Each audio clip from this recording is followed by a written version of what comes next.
Heading लगा दीजिए, राजस्थान की हस्तकला एवं लोक कला।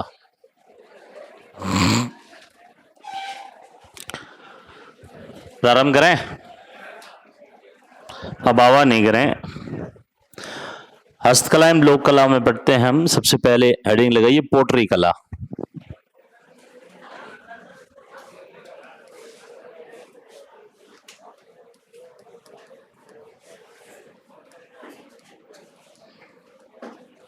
पोटरी कला।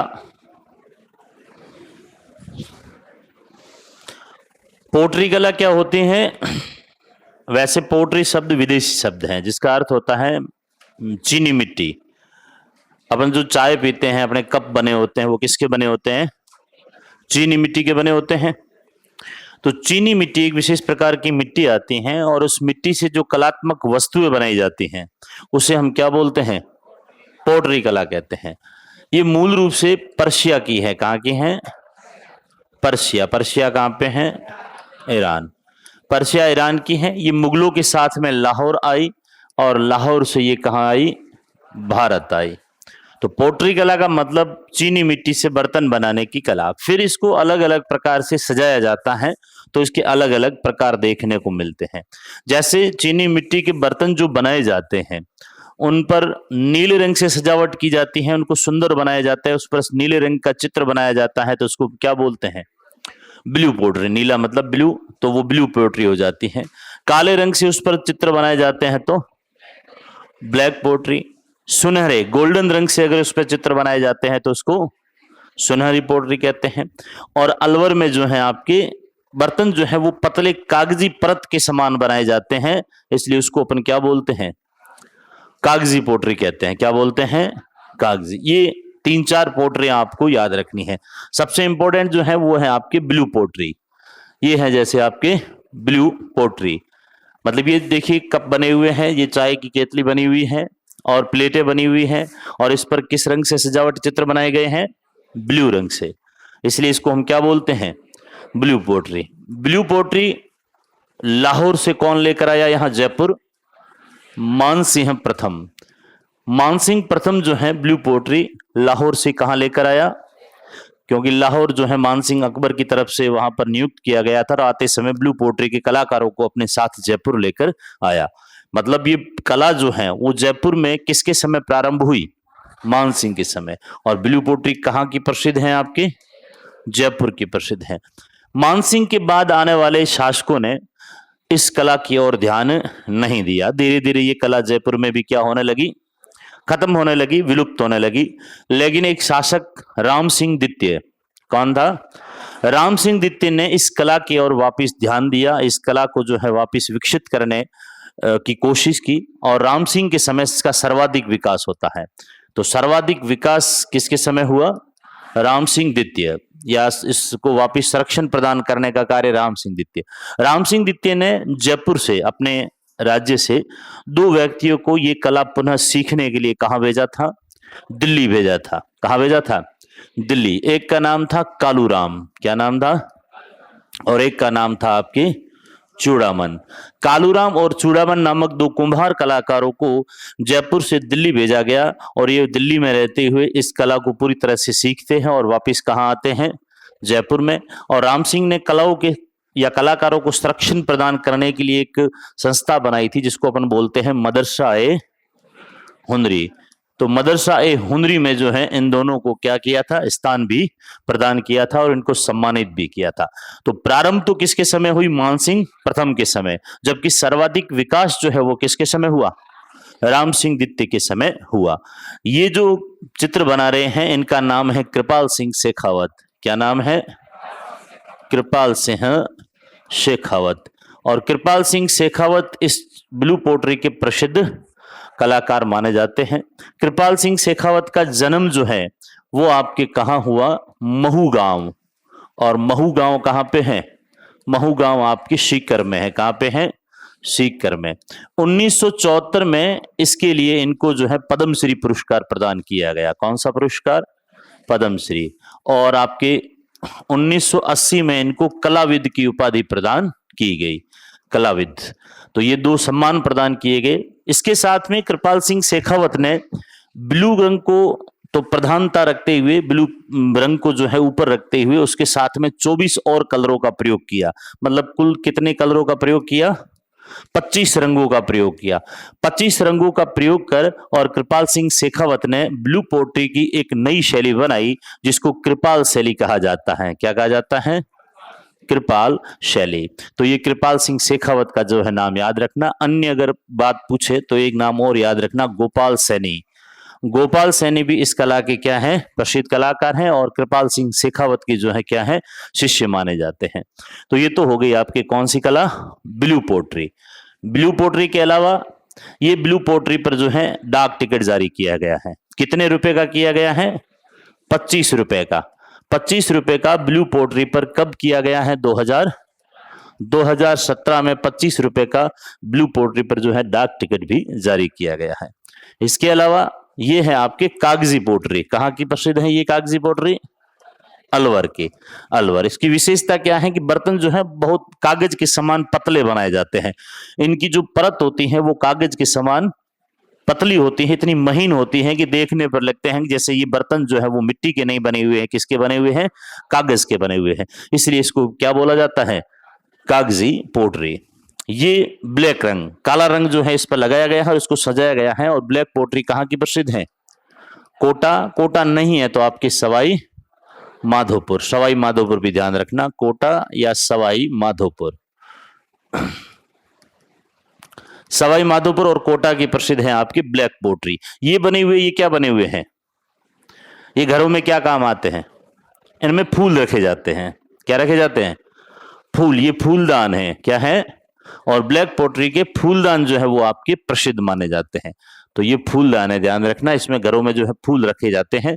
और ब्लैक पोट्री कहाँ की प्रसिद्ध है? मतलब चीनी मिट्टी के जो बर्तन होते हैं उनमें कौन से रंग का प्रयोग किया जाता है?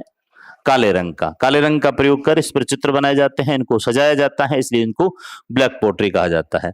और ये है आपकी सुनहरी पोट्री, मतलब गोल्डन कलर का जो है क्या किया गया है? प्रयोग। और ये कहाँ की प्रसिद्ध है? बीकानेर की प्रसिद्ध है। वैसे उस्ता कला का ही एक भाग है, लेकिन उस्ता कला में जो है ऊंट की खाल पर कार्य किया जाता है सोने का, और इसमें जो है चीनी मिट्टी के बर्तनों के ऊपर कार्य किया जाता है। ये 3-4 जो है पोट्री आपको याद रखनी है। तो हेडिंग लगाइए और लिखिए। लिखिए पोट्री कला।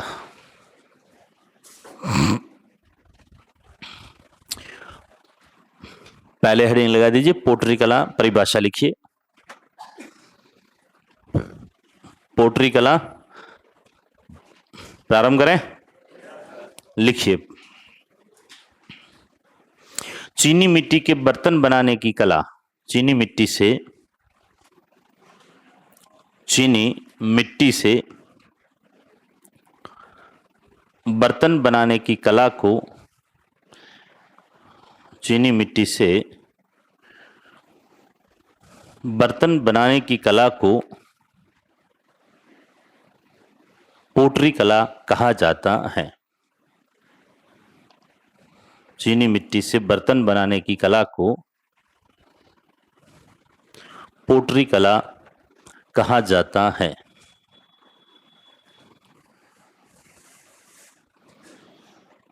अगला पॉइंट, यह कला मूल रूप से पर्शिया ईरान, यह कला मूल रूप से कहाँ की है? पर्शिया ईरान में है। मूल रूप से पर्शिया ईरान की है। पर्शिया ईरान की है और यहां से लाहौर होते हुए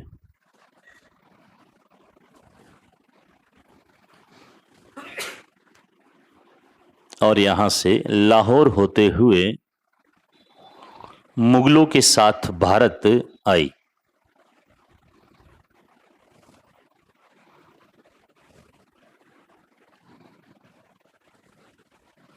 मुगलों के साथ भारत आई।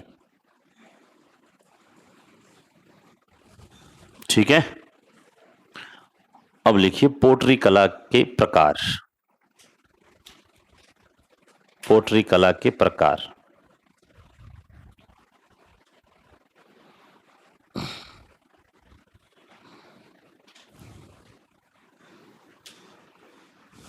पोट्री कला के प्रकार, और सबसे पहले लिखिए blue pottery. Blue pottery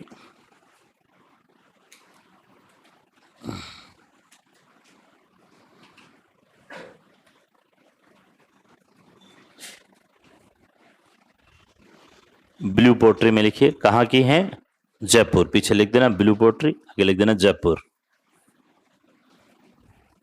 blue pottery Jaipur. अब इसमें लिखिए चीनी मिट्टी के बर्तनों को, चीनी मिट्टी के बर्तनों को ब्लू या नीले रंग से सजाने की कला। चीनी मिट्टी के बर्तनों को ब्लू या नीले रंग से सजाने की कला।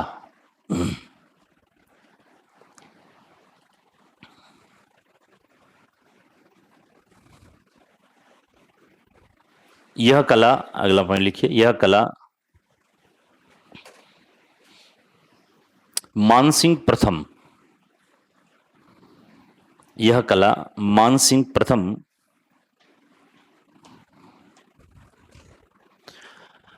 लाहौर से जयपुर लेकर आया। मानसिंह प्रथम लाहौर से जयपुर लेकर आया।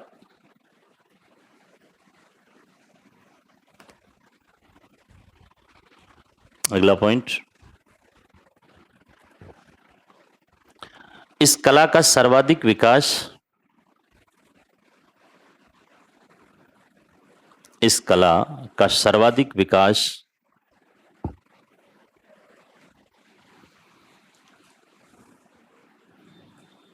इस कला का सर्वाधिक विकास राम सिंह द्वितीय के समय हुआ। इस कला का सर्वाधिक विकास राम सिंह द्वितीय, राम सिंह द्वितीय के समय हुआ। राम सिंह द्वितीय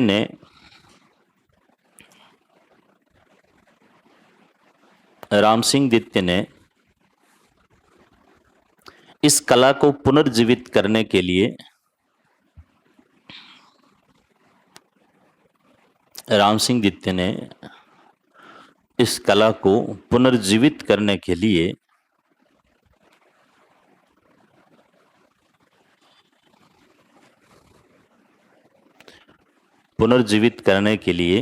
ये दो नाम लिख देना, कालूराम और चूड़ामन नामक, कालूराम और चूड़ामन,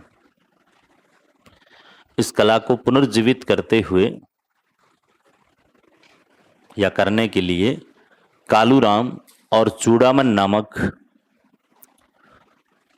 दो कलाकारों को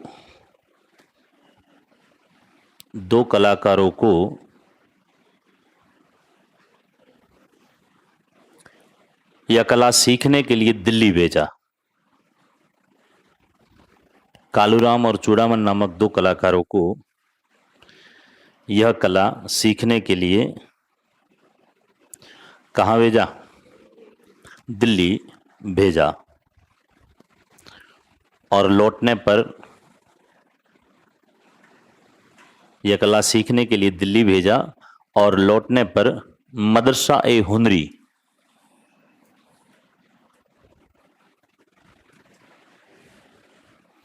लौटने पर मदरसा ए हुनरी में स्थान प्रदान किया। मदरसा ए हुनरी में स्थान प्रदान किया। मदरसा ए हुनरी की स्थापना किसने की थी? राम सिंह ने की थी। हमने लिखा था चित्रकला में। तो कलाकारों को संरक्षण प्रदान करते हुए इस संस्था की स्थापना राम सिंह ने की थी। ठीक है, अगला पॉइंट,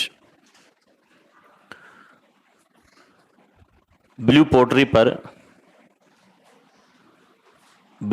पर 2017 में ब्लू पोट्री पर 2017 में कितने रुपए का? 25 रुपए का डाक टिकट जारी किया गया।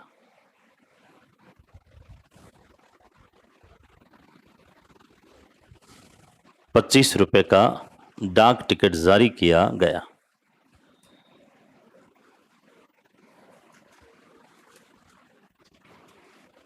ठीक है, फिर लिखिए प्रसिद्ध कलाकार।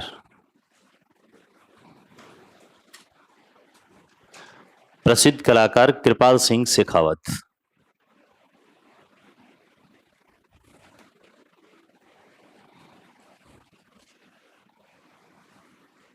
प्रसिद्ध कलाकार कृपाल सिंह शेखावत। जन्म महू गांव। जन्म कहाँ हुआ? महू। महू गांव है सीकर में। जन्म महू गांव सीकर।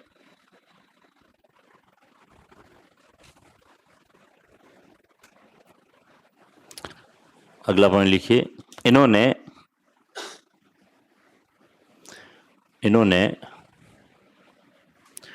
25 रंगों का प्रयोग कर 25 इन्होंने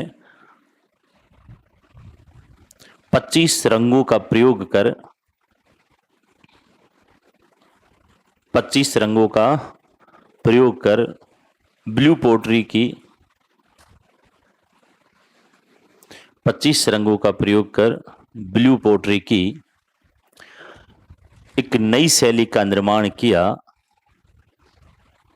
ब्लू पोट्री की एक नई शैली। इन्होंने 25 रंगों का प्रयोग कर ब्लू पोट्री की एक नई शैली का निर्माण किया, जिसे क्या कहा जाता है? हाँ, इन्हीं के नाम पर कृपाल शैली कहा जाता है, जिसे कृपाल शैली, एक नई शैली का निर्माण किया जिसे कृपाल शैली कहा जाता है।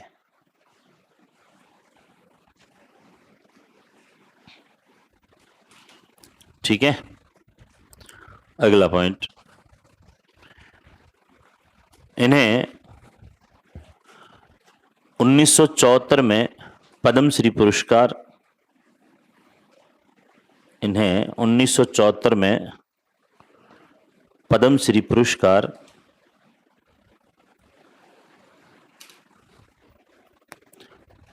1980 में कलाविद, 1980 में कलाविद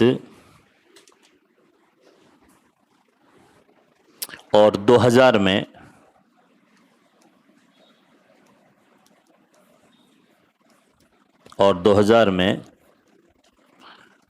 शिल्पग्राम गुरु,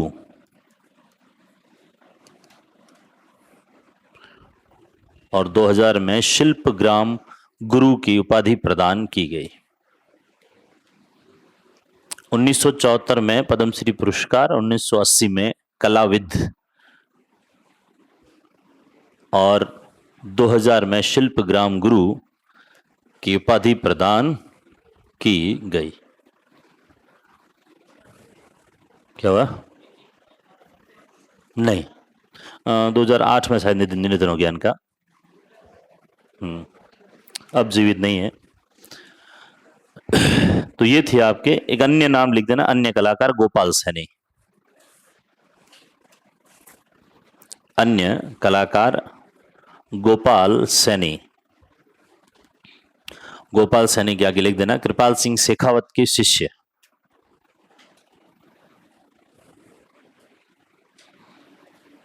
गोपाल सैनी कृपाल सिंह शेखावत के शिष्य।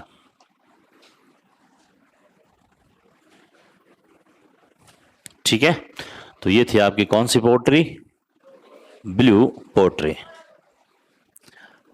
अन्य कलाकार गोपाल सैनी, और गोपाल सैनी कौन थे? कृपाल सिंह शेखावत के शिष्य लिखना है।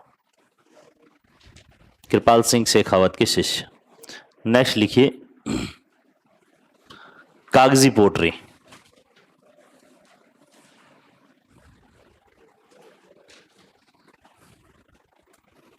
कागजी पोट्री कहाँ की प्रसिद्ध है? अलवर। और एक लाइन लिख दीजिए इसमें,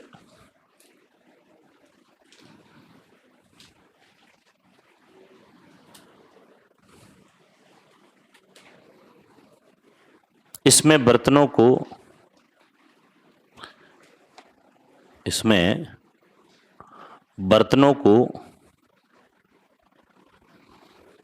कागज के समान पतली परत के बनाए जाते हैं। इसमें बर्तनों को कागज के समान पतली परत, बर्तनों को कागज के समान पतली परत के बनाए जाते हैं।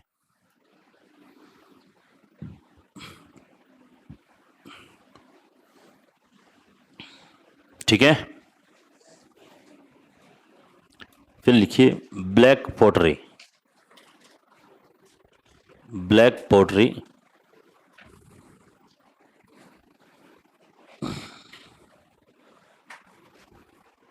कोटा सवाई माधोपुर। ब्लैक पोटरी, अब ब्लैक पोटरी है तो इसमें रंग कौन सा होगा? हाँ, तो लिखवाने की जरूरत है नहीं। काले रंग का प्रयोग करते हुए चीनी के बर्तन जो बने होते हैं उनको सुंदर बनाया जाता है।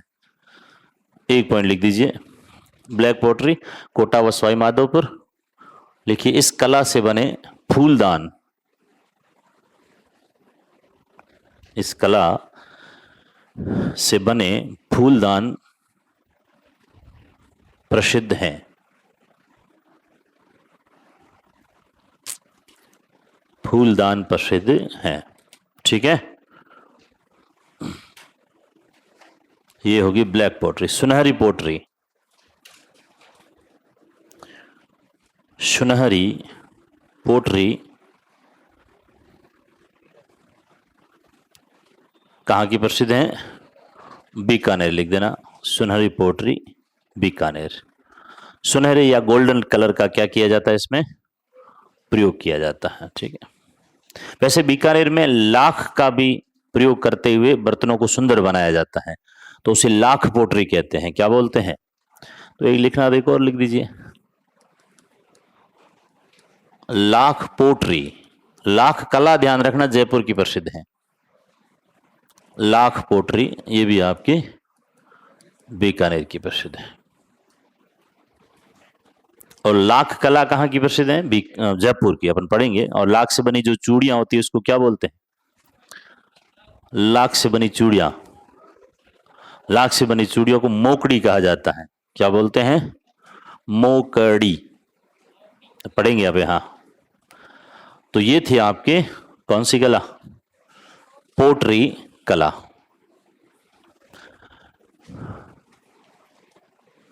फिर लिखिए मीनाकारी कला।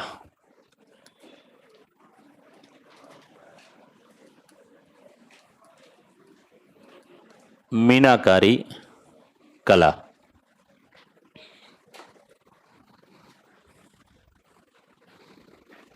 मीनाकारी कला जो आभूषण होते हैं उन पर मीन चढ़ाना। मीन का मतलब होता है रंग।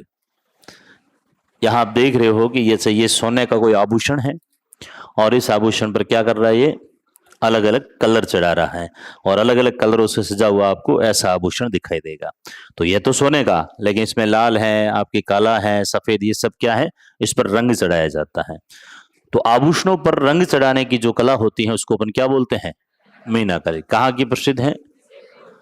मूल रूप से पूछे तो जयपुर है, फिर इसके अलग अलग भाग है। ये भी ध्यान रखना, मूल रूप से पर्शिया की है। कहाँ की है? पर्शिया, ईरान की कला है। और जयपुर लेकर कौन आया था? आपके मानसिंह प्रथम। मानसिंह प्रथम जो है ये इस कला को जो है जयपुर लेकर आया था। अलग अलग स्थानों या अलग अलग हम कह सकते हैं बर्तनों या आभूषणों पर रंग चढ़ाने के लिए अलग अलग क्षेत्र आपके प्रसिद्ध है। जैसे सोने पर मीनाकारी, सोने पर जो मीनाकारी है वो आपकी कहाँ की प्रसिद्ध है? प्रतापगढ़ की। कहाँ की है? प्रतापगढ़, और इसी को अपन बोलते हैं थेवा कला। तो थेवा कला मीनाकारी का ही एक भाग है। थेवा कला में क्या किया जाता है, मूल रूप से उसमें अलग रंग लिया जाता है, अलग रंग का एक कांच लेते हैं और उस कांच के माध्यम से सोने को अलग अलग रंगों में बदला जाता है। तो वास्तविक रूप से देखते हैं तो सोने के आभूषणों पर एक प्रकार से क्या किया जाता है, रंग चढ़ाया जाता है, और रंग चढ़ाने की कला को थेवा कला कहते हैं। अपन थेवा कला को अलग से भी पढ़ेंगे। तो सोने पर मीनाकारी जो है वो कहाँ की प्रसिद्ध है, आपकी प्रतापगढ़ की। और चांदी पर मीनाकारी ये आपके नाथ द्वारा की है। कहाँ की है, नाथ द्वारा। चांदी पर मतलब चांदी के आभूषण, चांदी की जो तारें होती हैं उन तारकशी कला भी कहते हैं, और तारकशी कला कहाँ की प्रसिद्ध है, नाथ द्वारा की। तो चांदी के आभूषणों पर रंग नाथ द्वारा मुख्य रूप से चढ़ाया जाता है। पीतल, पीतल पर मीनाकारी कहाँ की प्रसिद्ध है, तो ध्यान रखना जयपुर और अलवर। जयपुर और अलवर, इस कला को अपन मुरादाबादी कला कहते हैं। क्या बोलते हैं, मुरादाबादी। पीतल के बर्तन होते हैं, पीतल के या आभूषण होते हैं, उन पर अलग अलग प्रकार से रंग चढ़ाया जाता है, तो उसी को मुरादाबादी कला कहते हैं, जो जयपुर और अलवर की प्रसिद्ध है। एक है आपकी तांबे पर मीनाकारी, और तांबे पर मीनाकारी ध्यान रखना आपके कहाँ की प्रसिद्ध है, भीलवाड़ा की प्रसिद्ध है। तो ये चार प्रकार की मीनाकारी आपको याद रखना है। सोने पर मीनाकारी प्रतापगढ़, चांदी पर मीनाकारी नाथ द्वारा, पीतल पर जयपुर अलवर, और तांबे पर भीलवाड़ा। इसके एक प्रसिद्ध कलाकार हैं जिनका नाम है कुदरत सिंह। क्या नाम है, कुदरत सिंह। कुदरत सिंह जो है आपके कहाँ के हैं, जयपुर के हैं, और ये कुदरत सिंह है जो यहाँ सम्मान ले रहे हैं, और ये सम्मान इनको दिया गया 1988 में।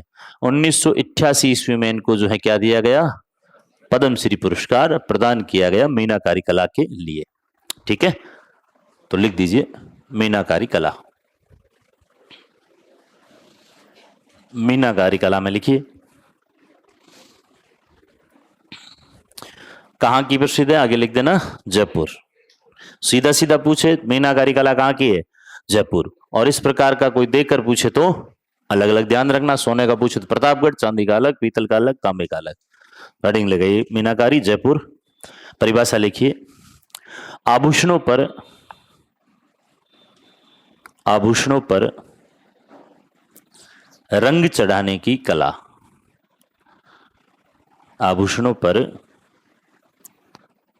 रंग चढ़ाने की कला।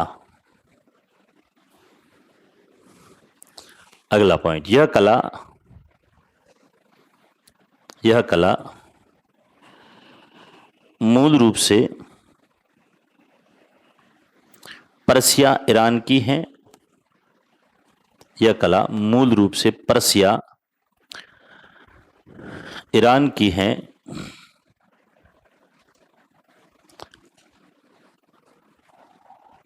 अगला पॉइंट, मानसिंह प्रथम, मानसिंह प्रथम यह कला लाहौर से जयपुर लेकर आया।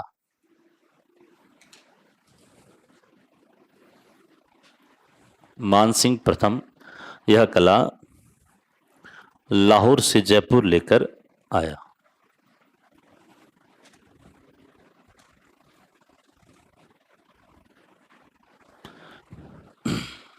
फिर लिखिए मीनाकारी के प्रकार।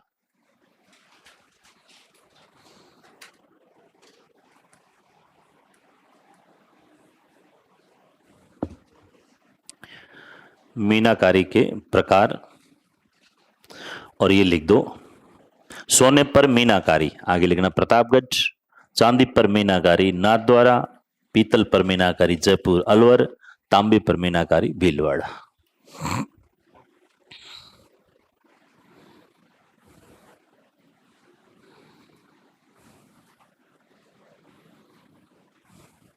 सोने पर मीनाकारी प्रतापगढ़, चांदी पर मीनाकारी नाथ द्वारा, पीतल पर मीनाकारी जयपुर अलवर, तांबे पर मीनाकारी भीलवाड़ा।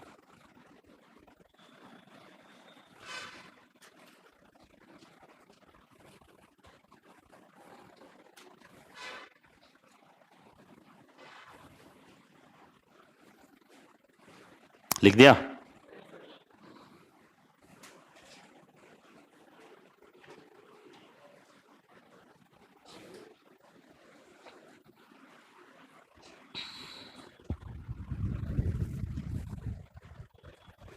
आगे बढ़े,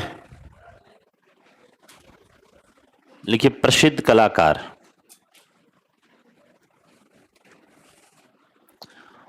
प्रसिद्ध कलाकार कुदरत सिंह जयपुर।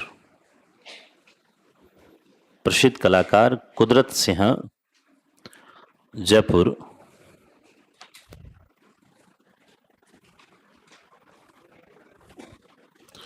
प्रसिद्ध कलाकार कुदरत सिंह जयपुर।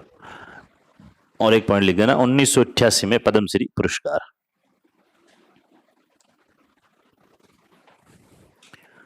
उन्नीस सौ 88 में इनको पद्मश्री पुरस्कार प्रदान किया गया।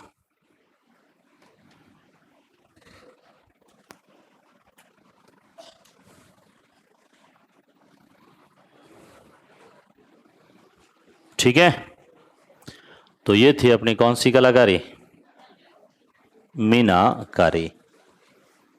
ये लिखिए कुंदन कला।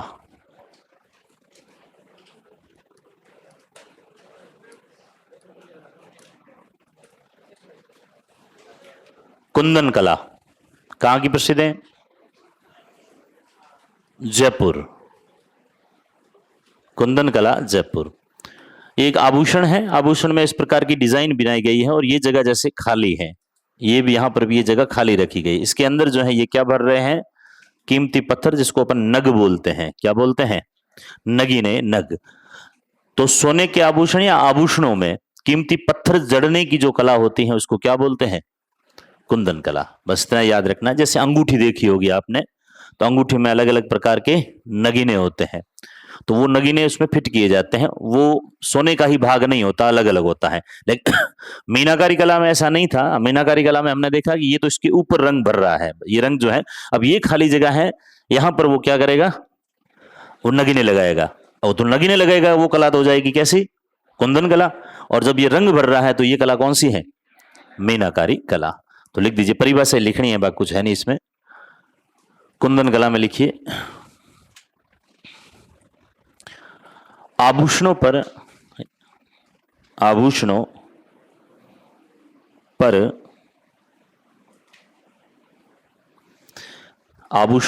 कीमती पत्थर कोष्ठक में लिख देना, हीरे, नगीने, आभूषणों पर कीमती पत्थर, हीरे, नगीने, जड़ने की कला या लगाने की कला, पत्थर जड़ने की कला।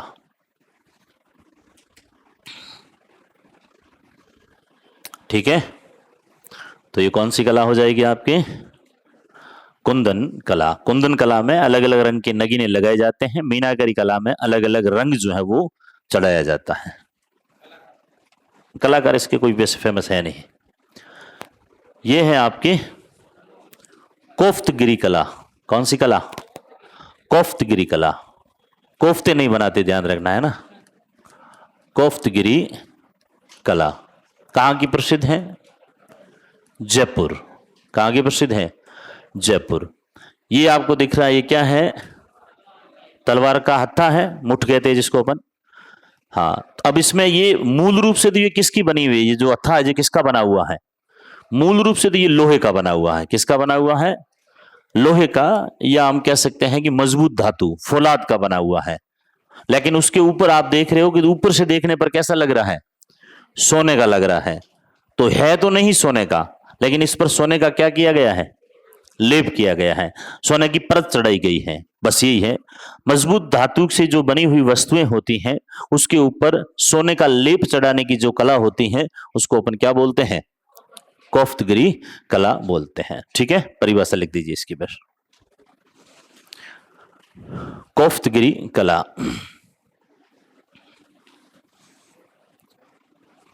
परिभाषा लिखिए, लोहे या फौलाद, लोहे या फौलाद, लोहे या फौलाद की मजबूत वस्तुओं पर, मजबूत वस्तुओं पर सोने चांदी का लेप चढ़ाने की कला। मजबूत वस्तुओं पर सोने चांदी की या सोने चांदी का लेप चढ़ाने की कला, परत चढ़ाने की कला।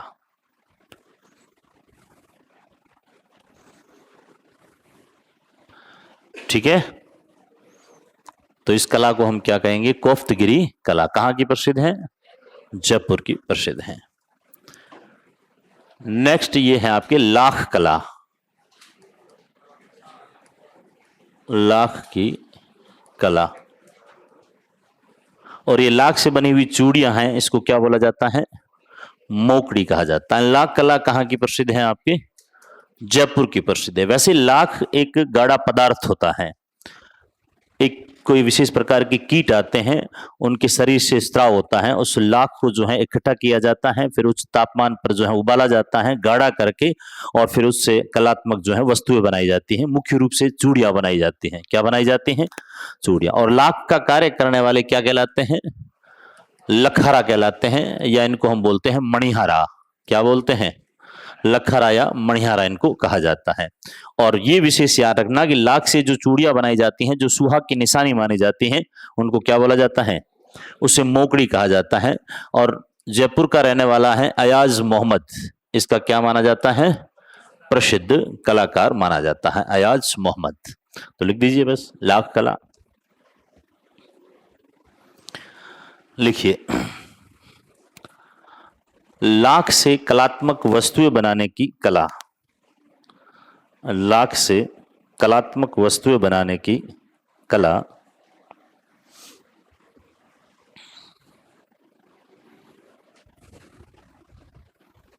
लाख से कलात्मक वस्तुएं बनाने की कला। एक पॉइंट और लिख दीजिए, इस कला को राम सिंह द्वितीय द्वारा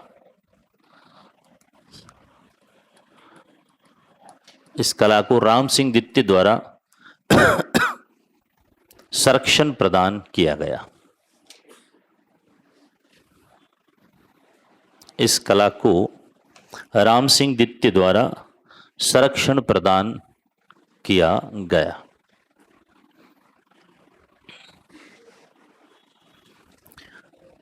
अगला पॉइंट, लाख का कार्य करने वाले कलाकारों को, ये लिख देना, लखारा या मणिहारा कहा जाता है।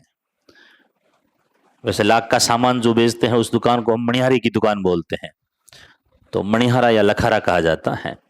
लाख का कार्य करने वाले कलाकारों को लखारा या मणिहारा कहा जाता है।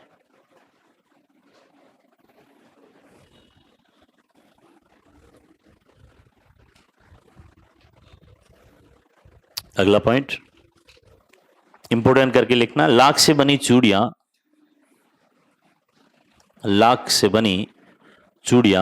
मोकड़ी कहलाती हैं।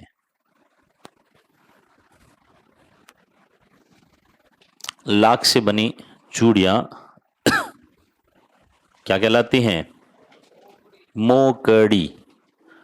मोकड़ी कहलाती हैं, जो सुहाग की निशानी मानी जाती हैं। जो सुहाग की निशानी मानी जाती हैं।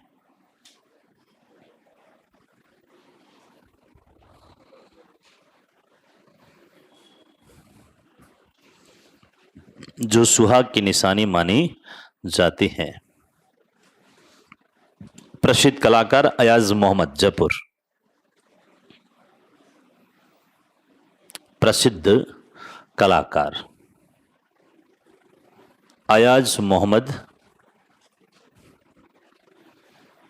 और कहां का रहने वाले हैं? जयपुर। अयाज मोहम्मद, जयपुर। ठीक है, तो ये थी लाख कला या लाख का कार्य। ये है मुरादाबादी कला।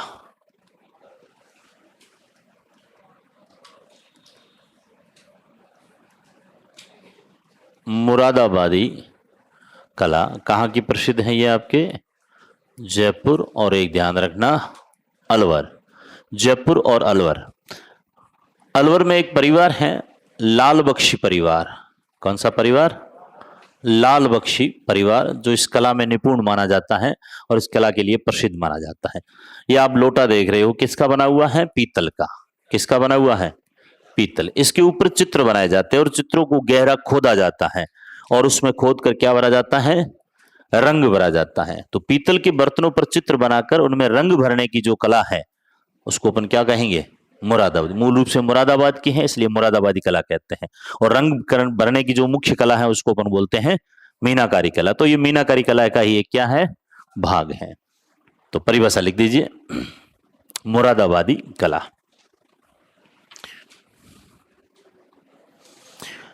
पीतल के बर्तनों पर, पीतल के बर्तनों पर,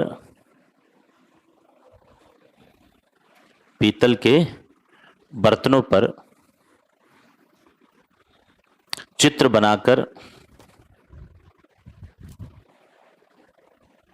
चित्र बनाकर उनको गहरा खोदा जाता है, चित्र बनाकर उनको गहरा खोदा जाता है,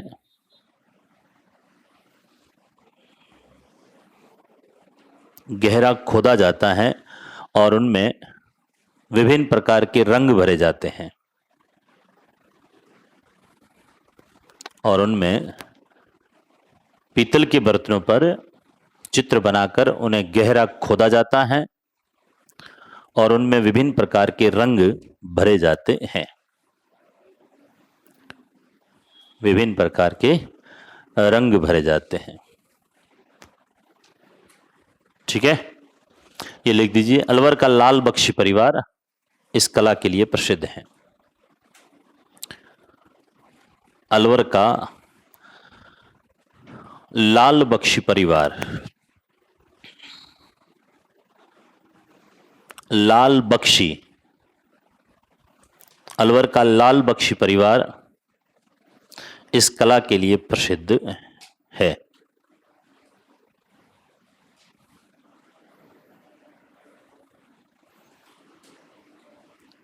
ठीक है, तो ये थी हमारी कौन सी कला? Very good. और ये रही आपके पेपर मैसी कला, या इसको बोलते हैं कुट्टी कला।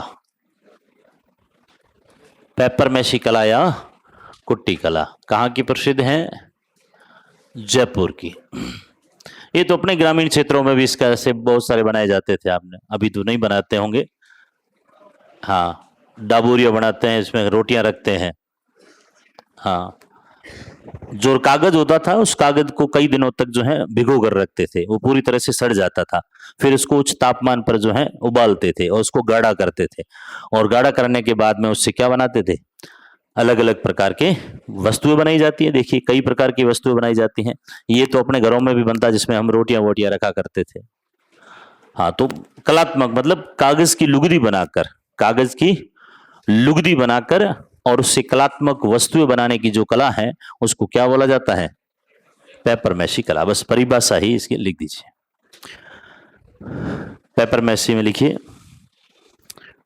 रद्दी कागज,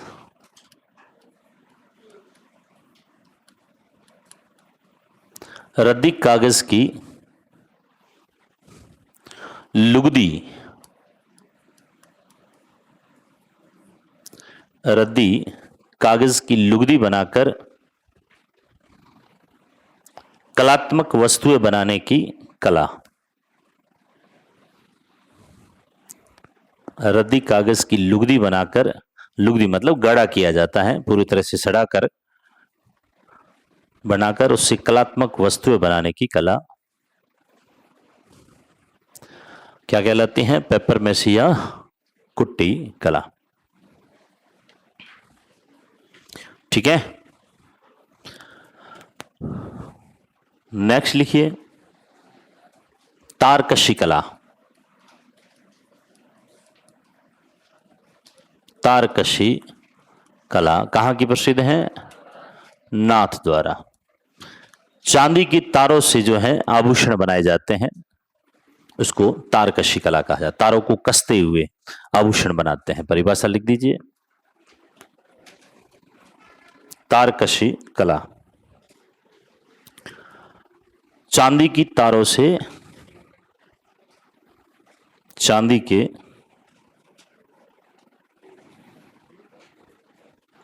के तारों से आभूषण बनाने की कला। चांदी के तारों से आभूषण बनाने की कला।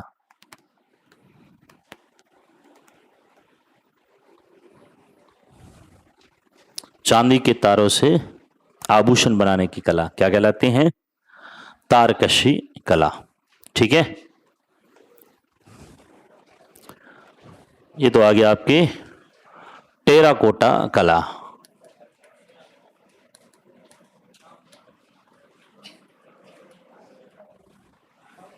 टेराकोटा कला कहां की प्रसिद्ध है? मोलेला। और मोलेला कहां पे है? राजसमंद। वैसे टेराकोटा शब्द जो है ये इटालियन शब्द है और इस शब्द का अर्थ होता है तपाई हुई मिट्टी। क्या होती है? तपाई हुई मिट्टी। तो टेराकोटा कला में आप देख रहे हो ये कुंभार जो है वो क्या कर रहे हैं? बर्तन बना रहे हैं। और इन बर्तनों को मजबूत करने के लिए अपन क्या करते हैं? अपने घर पे जो मटकी होती है, मटकी को मजबूत करने के लिए क्या करना पड़ता है? आग में तपाना पड़ता है, पकाया जाता है। कई दिनों तक उसको आग के भट्टे में जो है उसको रखा जाता है और आग में तपने पर वो क्या हो जाता है? मजबूत हो जाता है। तो बस यही उसको तपाई शैली कहते हैं। मतलब मिट्टी की मूर्तियां या वस्तुएं बनाकर उसको उच्च तापमान पर तपाई शैली में तपाते हुए मजबूती प्रदान करने की जो कला है वो कला क्या कहलाती है? आपकी टेराकोटा कला कहलाती है। टेराकोटा कला में एक मोहनलाल प्रजापति का नाम याद रखना। मोहनलाल प्रजापति इसके प्रसिद्ध कलाकार माने जाते हैं, क्योंकि मिट्टी का कार्य कौन करते हैं? प्रजापति करते हैं, कुम्हार करते हैं। और इनको 2012 में जो है क्या दिया गया था? पद्मश्री पुरस्कार भी प्रदान किया गया। इससे संबंधित टेराकोटा कला से बने हुए दो वस्तुएं आपको ध्यान रखनी पड़ेगी। एक तो वस्तु है आपके मांदल। मांदल क्या है? वाद्य यंत्र है। मांदल क्या होता है? वाद्य यंत्र, जिसका एक भाग बड़ा और एक भाग छोटा होता है। दोनों तरफ जो है चमड़ा लगा होता है, बीच में रस्सी बंधी होती है। और ये बीच वाला भाग जो है ये किसका बना होता है? मिट्टी का। इसलिए मांदल को मिट्टी से बना हुआ वाद्य यंत्र कहा जाता है। और इस मांदल का प्रयोग मुख्य रूप से गौरी लोक नाट्य में किया जाता है। और मांदल निर्माण के लिए कौन सा क्षेत्र प्रसिद्ध है? आपकी मोलेला। मोलेला में मांदल का निर्माण किया जाता है कौन सी कला से? टेराकोटा कला से। एक याद रखना है आपको, मामा जी के घोड़े। मामा जी के घोड़े, मामा जी के घोड़े जो है वो टेराकोटा कला से बनाए जाते हैं।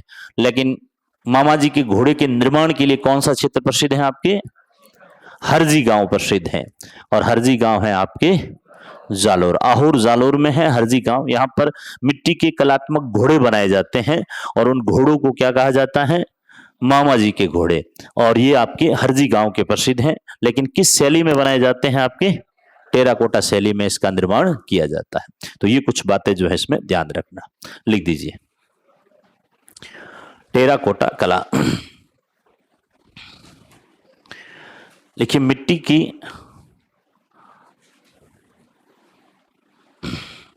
की कलात्मक वस्तुएं बनाकर, मिट्टी की कलात्मक वस्तुएं बनाकर उन्हें उच्च तापमान पर,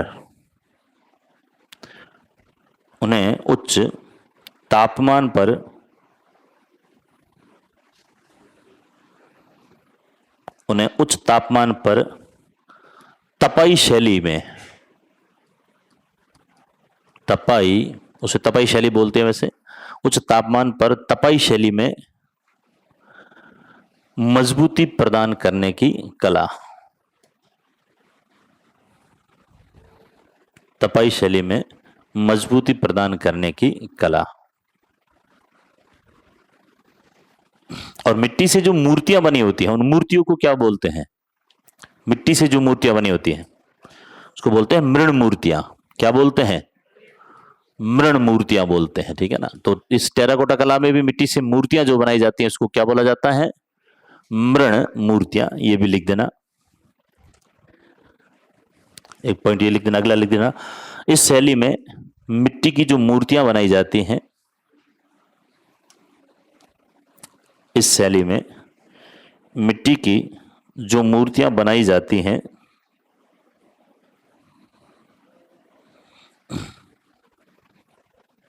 उन्हें मृण मूर्तियां कहा जाता है। मृण मूर्तियां कहा जाता है। मृण मूर्तियां कहा जाता है।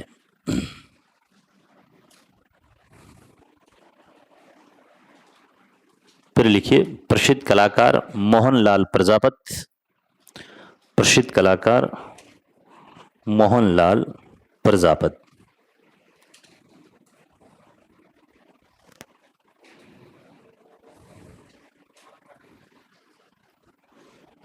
ये राजसमंद का रहने वाला है। राजसमंद लिख देना पीछे और लिख देना 2012 में पद्मश्री पुरस्कार दिया गया।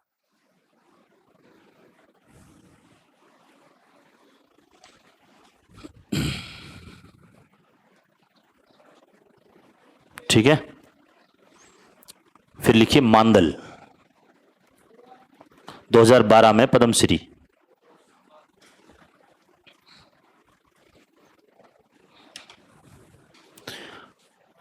फिर अगला लिखिए, इसी में लिखना है मांदल। मांदल क्या है? वाद्य यंत्र है। दोनों तरफ चमड़ा लगा होता है तो कैसा वाद्य यंत्र होगा? अवनद वाद्य यंत्र है, ठीक है। हाँ लिखिए मांदल में लिखिए मिट्टी से बना वाद्य यंत्र, मिट्टी से बना वाद्य यंत्र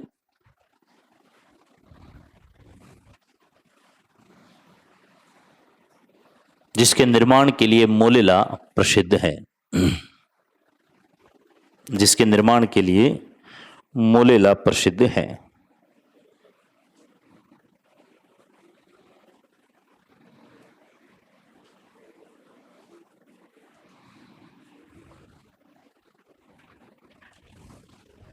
ठीक है। और दूसरा लिखिए मामा जी के घोड़े। मामा जी के घोड़े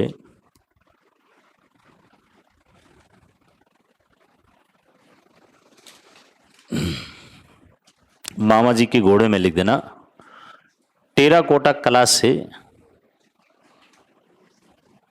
निर्मित मिट्टी के घोड़े, टेराकोटा कला से निर्मित मिट्टी के घोड़े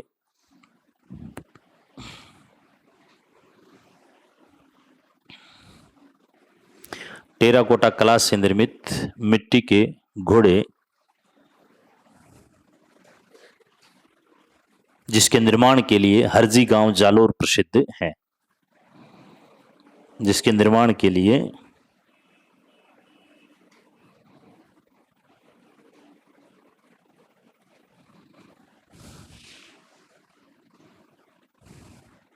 हरजी गांव कहां पे है? जालोर प्रसिद्ध है। ठीक है। अब मोलेला से कुछ कलाकार जो हैं वो आपके उदयपुर में एक स्थान है जिसका नाम है भूताला। कौन सा स्थान? भूताला का एक युद्ध भी हुआ था, आपको पता हो तो, इल्तुतमिश और जेतर सिंह के बीच में। तो भूताला गांव कहां पे है? उदयपुर में है। तो यहां से कुछ कलाकार भूताला गांव चले गए और वहां पर भी जो है मिट्टी के कलात्मक वस्तुएं बनाते हैं और उसको कहा जाता है मोलेला आर्ट। क्या कहा जाता है? मोलेला आर्ट। अब पूछे कि मोलेला आर्ट कहां की प्रसिद्ध है? भूताला गांव, उदयपुर की। और टेराकोटा कला कहाँ की प्रसिद्ध है? मोलेला गांव की। तो वहां पर मिट्टी के बर्तन बनाए जाते हैं और वो मिट्टी के बर्तन जो है उनकी बिक्री दिल्ली में होती है। दिल्ली में जब हस्तशिल्प मेला लगता है तो भूतला गांव की जो मोलेला आर्ट के जो बर्तन हैं उनको वहां पर क्या किया जाता है? बेचा जाता है। तो एक पॉइंट और लिख दीजिए, अलग से लिख दीजिए, मोलेला आर्ट।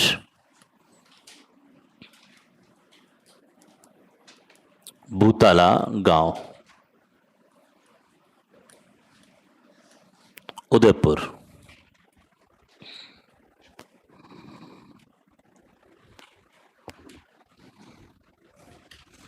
एक पॉइंट लिखना तो लिख दीजिए। यहां पर भी होता क्या है? मिट्टी से कलात्मक वस्तुएं बनाते हैं और ये वस्तुएं बनाई जाती हैं, उस कला को क्या बोला जाता है? मोलेला आर्ट। और इनको जो है दिल्ली के हस्तशिल्प मेले में बेचा जाता है। तो लिखिए, इसमें एक दो पॉइंट लिखिए। भूतला गांव में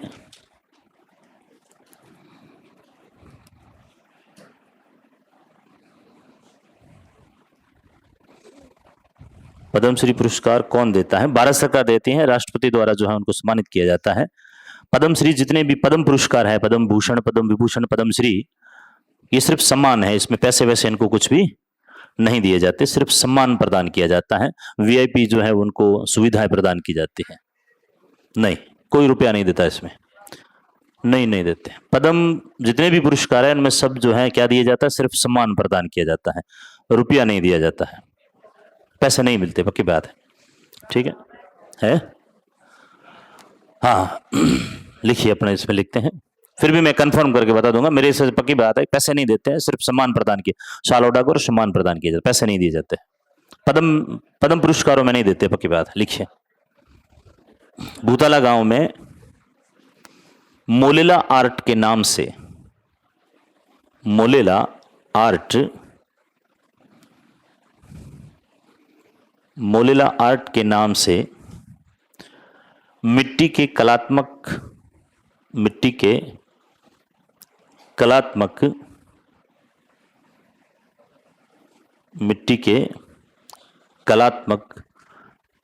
बर्तन बनाए जाते हैं या वस्तुएं बनाई जाती हैं, बर्तन बनाए जाते हैं या वस्तुएं बनाई जाती हैं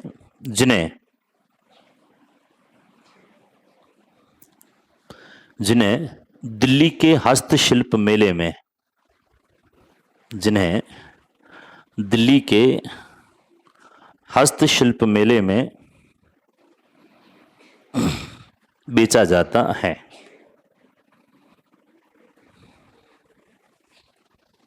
दिल्ली के हस्तशिल्प मेले में क्या किया जाता है? बेचा जाता है। ठीक है, तो ये है आपके मोलेला आर्ट और वो थी टेराकोटा कला। नेक्स्ट लिखिए थेवा कला।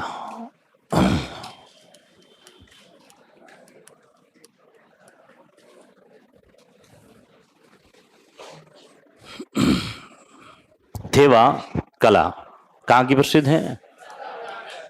प्रतापगढ़। वास्तविक रूप से तो मीनाकारी का ही क्या है? ये भाग है। इसमें रंग के माध्यम से जो है वो सोने पर क्या किया जाता है, सॉरी, कांच के माध्यम से सोने पर रंग चढ़ाते हुए कलात्मक जो है कह सकते हैं चित्र बनाए जाते हैं। तो कांच पर स्वर्ण चित्रकारी करने और रंग भरने की जो कला है उसको अपन क्या बोलते हैं? थेवा कला। थेवा दो शब्दों से बना हुआ है, एक तो थे और एक है आपके वा। थे है शब्द थेरना और वा शब्द है वादा, थेरना वादा। मतलब इसमें विभिन्न प्रकार की, पहले तो क्या करते हैं कि सोने को और आपके कांच को लेते हैं और उनको एक विशेष सांचे में डालकर और कूटा जाता है दोनों को एक करने के लिए, उसको तो बोलते हैं आपके थेरना। और जिस बॉक्स या हम कह सकते हैं जिस वस्तु का प्रयोग करते हैं उसको क्या बोला जाता है? वादा। इन दोनों से ही आपके दो शब्द लिए गए हैं जिसको क्या बोला जाता है? थेवा। तो थेवा कला ध्यान रखना, बाकी कुछ है नहीं। अब सोने का कार्य है तो कौन करेंगे? सोनार करेंगे, जिनको अपन बोलते हैं सोनी। और प्रतापगढ़ के जो सोनी हैं उनको कहा जाता है आपकी राज सोनी, राजघराने के सुनार, जो राजाओं के लिए जो है आपके आभूषण बनाने का क्या करते थे? कार्य करते थे। सबसे पहले ये जो आपके कला है वो प्रारंभ की थी आपके नाथूजी सोनी ने। किसने की थी? नाथूजी सोनी। नाथूजी सोनी ने जो है कांच के माध्यम से स्वर्ण आभूषणों पर चित्र बनाए और रंग चढ़ाए, और ये कला देखकर प्रतापगढ़ का शासक था जिसका नाम था सामंत सिंह। क्या नाम था? सामंत सिंह। सामंत सिंह बड़ा खुश होता है और इनको जो है इस कला के लिए 2 गांव भी जो है क्या करता है, जागीर के रूप में प्रदान करता है। एक तो है बाजोड़ गांव और एक है आपके बुरदिया गांव। बाजोड़ और बुरदिया 2 गांव जो है नाथू जी को प्रदान किया, और साथ में जो है इनको उपाधि भी प्रदान की। किसकी? राज सोनी की। उसके बाद में नाथू जी के जो भी वंशज हुए हैं उनको क्या कहा जाता है? राज सोनी कहा जाता है। मतलब वो राजघराने के सुनार थे, राजघराने के लिए कार्य करते थे। तो नाथू जी इस कला के क्या माने जाते हैं? जनक माने जाते हैं। नाथू जी ने इस कला को प्रतापगढ़ में क्या किया था? प्रारंभ किया था। इस कला में मुख्य रूप से जो रंग हम कह सकते हैं, या सॉरी, मुख्य रूप से जो कांच प्रयोग में लेते हैं उस कांच की श्रेणी होती है बेल्जियम। कैसा कांच होता है? बेल्जियम कांच होता है। कांच की अलग अलग श्रेणियां होती है। बेल्जियम कांच, और मुख्य रूप से हरा या लाल रंग का जो है वो क्या लिया जाता है? कांच लिया जाता है। तो बेल्जियम श्रेणी का हरे या लाल रंग जो कांच लेते हैं उस कांच के ऊपर सोने के चित्र बनाते हैं। ये आप देख रहे हो इस प्रकार कांच के माध्यम से, ये अंदर कांच और उसके ऊपर सोना जो है उस चित्र बनाए गए हैं। ठीक है ना? इसी को अपन क्या बोलते हैं? थेवा कला। इसकी एक विशेषता है। इसकी विशेषता क्या है? इसकी विशेषता है कि ये कला बंद कमरों में की जाती है। इसका कार्य जो है वो बंद कमरों में किया जाता है ताकि दूसरे लोग इसको सीख नहीं सके। और क्या विशेषता है कि ये कला कभी भी बहन बेटियों या भाई बंधुओं को नहीं सिखाई जाती। बहन बेटियों को नहीं सिखाते हैं क्योंकि उनकी जब शादी होगी तो ये कला वहां जाकर उनको सिखा देंगे, भाई रीट में नंबर नहीं आया तो कला सीख लो। ठीक है ना? कल ले इस प्रकार ये कला जो है पूरे भारत में क्या हो जाएगी? फैल जाएगी। और प्रतापगढ़ के राज सोनी परिवार के पास में नहीं रहेगी, इसलिए बहन बेटियों को कला नहीं सिखाती। सिर्फ पिता जो है वो अपने क्या पुत्र को ही सिखाता है, भाई बंधुओं को नहीं। बॉमेर दिगरो, बुआर दिगरो, हाँ के नहीं कोई खावे। हाँ, तो ये एक पिता जो है वो अपने बेटे को ही सिखाते। इस प्रकार आज भी ये कला सिर्फ और सिर्फ कहाँ मिलती है? प्रतापगढ़ में मिलती है। ठीक है। और 2002 में इस कला पर जो है आपके 5 रुपए का क्या किया गया था? डाक टिकट जारी किया गया है। ये डाक टिकट है 2002 में 5 रुपए का। और ये है आपके महेश राज सोनी। महेश राज सोनी प्रतापगढ़ के हैं, और इनको जो है इस कला के लिए आपके 2015 में क्या दिया गया? पद्मश्री पुरस्कार प्रदान किया गया। लिख दीजिए, लिखिए थेवा कला। परिभाषा लिखिए, कांच पर स्वर्ण चित्रकारी करते हुए, कांच पर स्वर्ण चित्रकारी करते हुए रंग भरने की कला। कांच पर स्वर्ण चित्रकारी करते हुए रंग भरने की कला।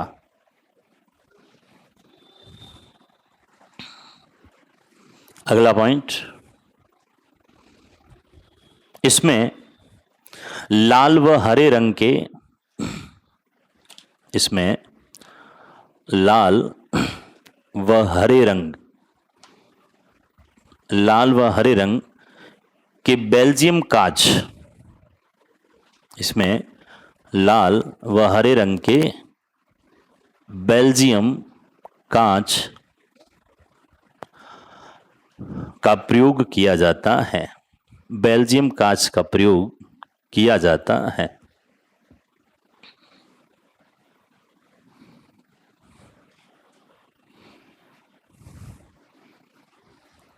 अगला पॉइंट, प्रतापगढ़ के नाथूजी सोनी को, प्रतापगढ़ के नाथूजी सोनी को इस कला का जनक माना जाता है। प्रतापगढ़ के नाथूजी सोनी को इस कला का जनक माना जाता है।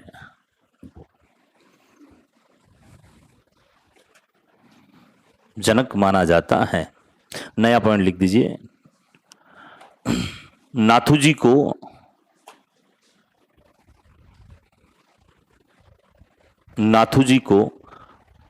प्रतापगढ़ के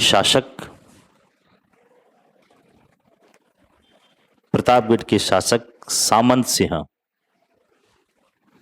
नाथूजी को प्रतापगढ़ के शासक सामंत सिंह ने, ये नाम लिख देना दो, बाजोड़ और बोरदिया गांव, बाजोड़ और बोरदिया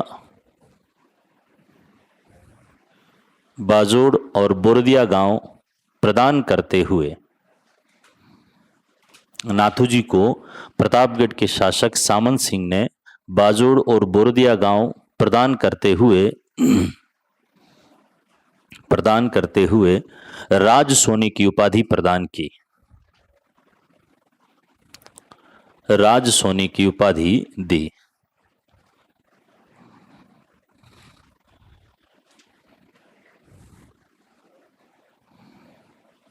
ठीक है, तो प्रतापगढ़ का राज सोनी जो परिवार है वो आज भी इस कला के लिए क्या माना जाता है? प्रसिद्ध माना जाता है। ठीक है, अगला पॉइंट लिखिए। इस कला की विशेषता है,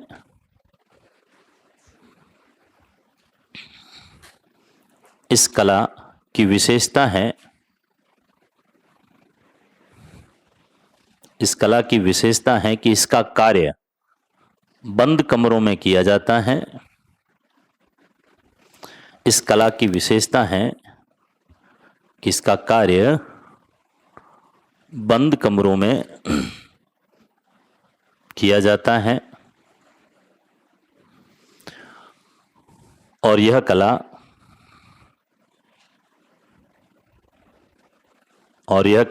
बहन बेटियों,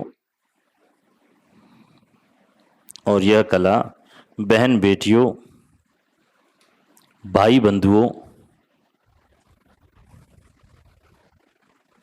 बहन बेटियों, भाई बंधुओं को नहीं सिखाई जाती,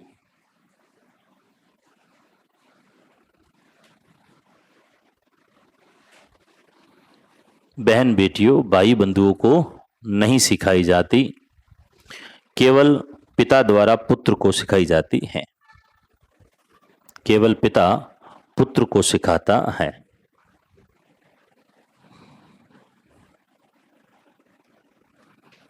ठीक है, 2 पॉइंट और लिखने, लिख दीजिए।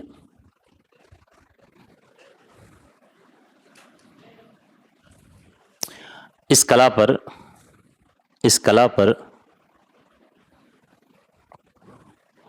2002 में 5 रुपए का डाक टिकट जारी किया गया। इस कला पर 2002 में 5 रुपए का डाक टिकट जारी किया गया।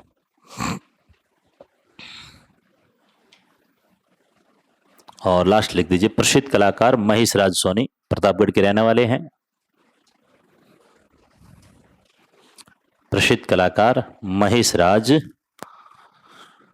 सोनी, महेश राज सोनी।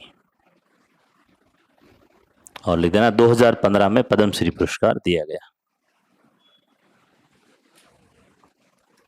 ठीक है, तो ये थे आपके कौन सी कला? थेवा कला। बाकी वाले पढ़ेंगे अपन कल।